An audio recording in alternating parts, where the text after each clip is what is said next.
How long have you been at Good Counsel? I was there. This will be my 4th year coaching. I took a hiatus in 2011. Okay, so you've been there before and after, and Holy Cross has still reigned. Yes. What's it like to finally knock that off? It's surreal. It's our time. It was, as I said, I can't speak to how magical this team is and the chemistry that they have. I saw it from the beginning in tryouts.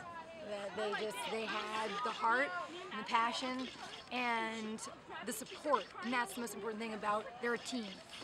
All right, for you guys going into this game, when you go against a team that has your number, what was it like?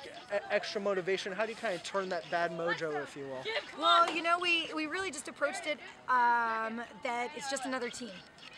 It's the championship, and it doesn't matter who's on the other side. We want to be the champions.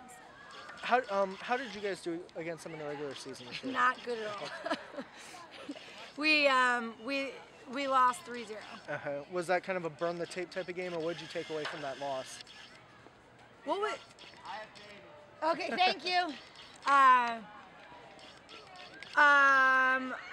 took away that the girls got so hyped up and freaked out because it was Holy Cross and our rivals, and I think that there was definitely some backlash from last year from the championship, but I think that it almost gave them the extra motivation tonight.